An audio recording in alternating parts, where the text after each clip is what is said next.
Compressed air, guys, is really good to blow through there, but I'm not taking this too serious. I'm just taking this as, let's get it back together and get it off my workbench until a new carb comes. You're gonna get your float bowl gasket on. So this one shrunk up on me.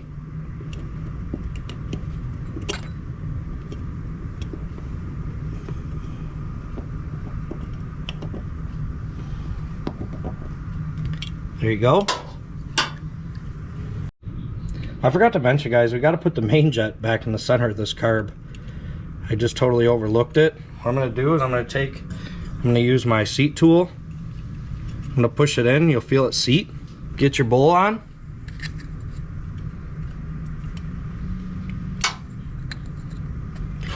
And tighten your bowl nut down. Don't go crazy with your bowl nut. It's just brass. You'll break it.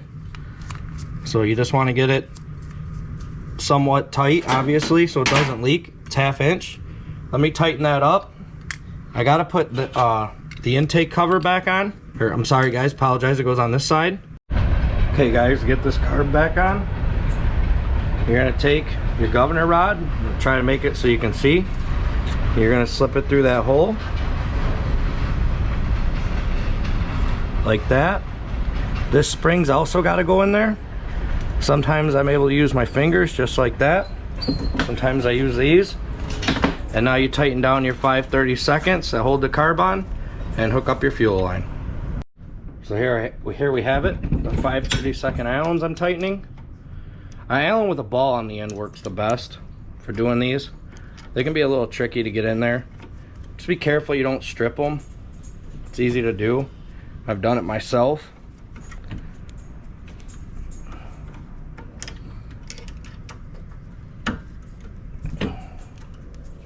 And always get them both started before you tighten the one. I know better than that. Just kind of in a hurry. There we go. We'll tighten these down. You're gonna slip your primer line on. This fuel line here, I gotta get a clamp for it. For this video, I'm just gonna run it without one. Let me get a cutter and cut that. Like I said, guys, on these Craftsmans, there's always a lot of excess line. I shouldn't say a lot, but a decent amount. So just snip off the end, and I'm just gonna slip it on. Like I said, I'm just doing this for now till I get the new carb. I'll do it the correct way. I have clamps, I have everything we need. Let me get this down, let's get some gas in it, and you guys let me know what you think. Will this thing run, or will it not run? Like I said before, I think it's gonna run on choke. I can't see it running off choke, but let's give it a try. Alright guys, moment of truth. Put the choke on. Give it some primes for a good time. And give her a pull.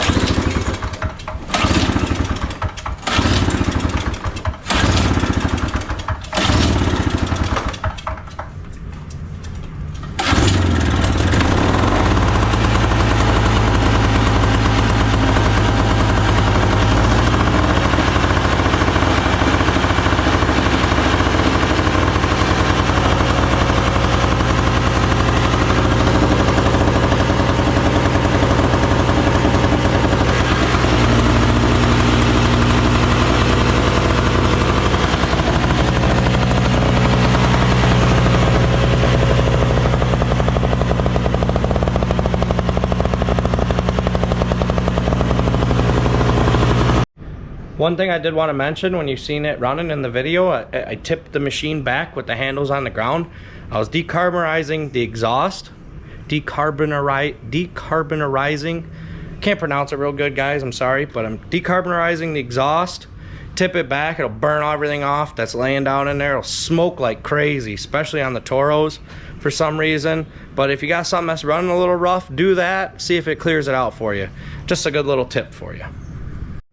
I want to also add in there, that's for a 2-cycle machine when you decarbonize the exhaust like that. Okay guys, there you have it. It actually runs, it's running off choke. The float is bad, which I knew that. It's leaking gas like crazy. But show you what I do. I clamp these fuel lines off, and I'll wait for the new carb to come in. I would not sell a machine like this. I would not give this machine back to a customer like this. Even if I put a new float in that carb, I would replace that carb no matter what. That carb is going to be issues down the road, you know. You don't want to give somebody back something that they're going to have problems with. I'm actually giving this to my sister's boyfriend. I think I mentioned it. So I was half tempted just to put a float in it, just to give it to him and say, here you go, you know, guys. Just to see what would happen, and I would fix it the correct way. But I already ordered a carb. So I'll go back through the steps. I'll put a carb on it, no big deal, really easy. But yeah, so whoever said it was gonna run, you guys are right. Once again, I appreciate you guys watching. Like, subscribe, comment. I got great content coming. I don't know if I'm gonna get this posted before, but I got a little project I'm gonna go pick up. I got a back door, new interior door, or exterior, I'm sorry, door to install. And I got a brick paver patio that I put in. I wanna show you guys where I made a little mistake that we're gonna rip out and we're gonna correct. So thank you for watching. Just to give an update at the end of this Craftsman video, here it is. Here's the brand new carburetor. So like I told you guys, I don't want anybody to think I lied. I am putting a new carb on here. So just a little update.